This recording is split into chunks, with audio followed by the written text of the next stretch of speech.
Good afternoon students. आज हम SST में हमने पढ़ा था द डायनेमिज्म ऑफ एनवायरनमेंट। अब उससे आगे पढ़ेंगे। डू यू नो, क्या आपको पता है, species is a group of animals और प्लांट्स। जो स्पेसीज होती हैं, स्पेसीज मतलब जातियां या प्रजातियां, वो एक ग्रुप होती हैं किसकी, एनिमल्स की एंड प्लांट्स की, whose members are similar and can breed together। जिसके members are similar होते हैं मतलब समान होते हैं, and can breed together और वो एक साथ ब्रीड कर सकते हैं। ब्रीड मतलब प्रजनन करना।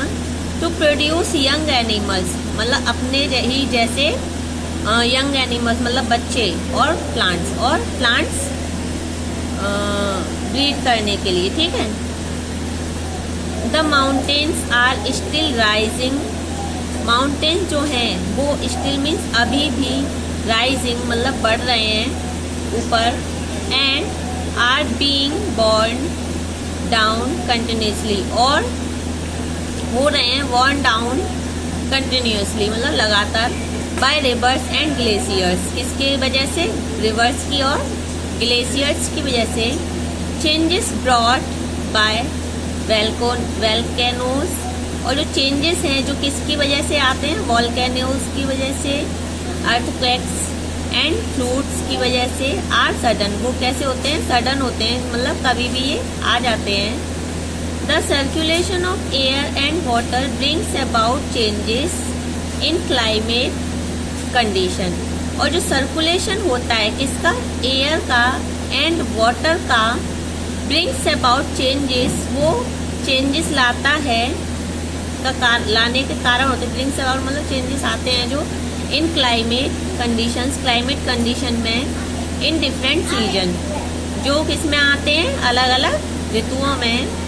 Plants and animals become extinct in the course of time. और जो समय के दौरान प्लांट्स और जो एनिमल्स होते हैं वो बिकम एक्सटिंक्ट, वो अलग अलग हो जाते हैं।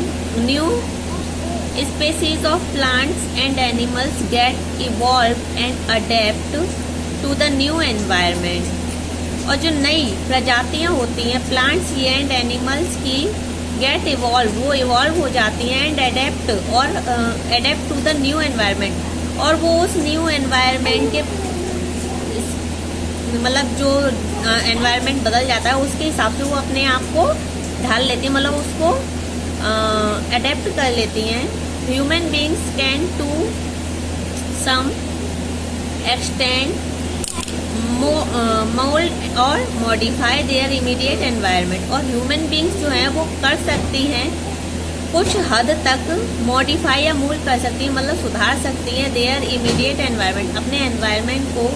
Human kill large number of animals for food. Human जो है वो एक बड़ी मात्रा में एनिमल्स को मारते हैं फॉर फूड, खाने के लिए। क्लियर लैंड और जमीन को साफ करते हैं बाय कटिंग फॉरेस्ट, जंगलों को काट कर। डिग फॉर कोल एंड ऑयल, और खोदते हैं कोयले और ऑयल के लिए। मेक द ग्लोब वार्मर, जो कि ग्लोब को वार्मर बनाती है, गर्म बनाती है। By burning fuel in vehicles, किससे, व्हीकल्स में जो फ्यूल हम बर्न करते हैं उसकी वजह से, एंड फैक्ट्रीज में।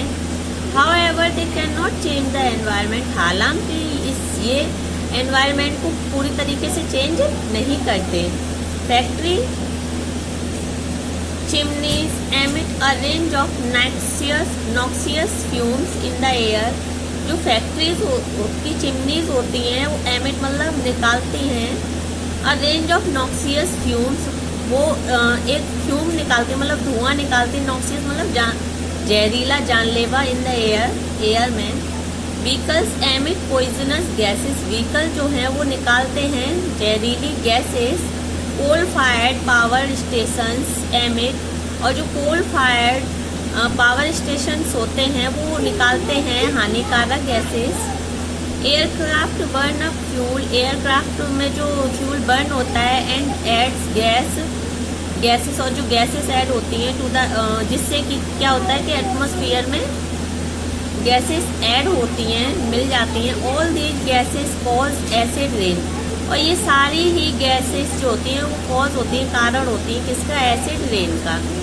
एंड ग्लोबल वार्मिंग, और ग्लोबल वार्मिंग का। Rivers are polluted by industrial waste, और जो रिवर्स हैं वो पॉल्यूट हो जाती हैं, दूषित हो जाती हैं by industrial waste, industrial waste से, जो कंपनियों से वेस्ट निकलता है उससे। एंड फार्मिंग केमिकल्स, और जो फार्मिंग केमिकल्स निकलते हैं उससे। ऑयल स्पिल्स फ्रॉम टैंकर्स, और टैंकर से जो ऑयल वगैरह निकलते हैं उससे। किल सी बर्ड्स, वो सी बर्ड्स को मारते हैं। एंड अदर क्रिएचर्स, और दूसरे क्रिएचर्स को मारते हैं। Nuclear power station dump radio active liquid wastage, और जो न्यूक्लियर पावर स्टेशन होता है वो डंप मतलब फेंकता है रेडियो एक्टिव लिक्विड वेस्ट, जो रेडियो एक्टिव लिक्विड वेस्ट होता है उसको स्ट्रेट इनटू द सी, सीधे समुद्रों में। Nuclear bomb blast fill the environment with radioactive dust, और जो न्यूक्लियर बॉम्ब होते हैं वो जो ब्लास्ट होते हैं वो एनवायरनमेंट को भर देते हैं रेडियो एक्टिव डस्ट से, leaving many areas unfit to live for centuries, जिससे कि बहुत सारा रहने वाला जो एरिया होता है वो अनफिट हो जाता है रहने के लिए सदियों तक। ऑल दीज एनवायरमेंटल चेंजेस, ये सभी एनवायरमेंटल चेंजेस जो होते हैं पोज अ सीरियस थ्रेट, वो एक गंभीर चेतावनी है to the very survival of human themselves on earth, earth पर ह्यूमंस के खुद के सर्वाइवल के लिए एक चेतावनी है।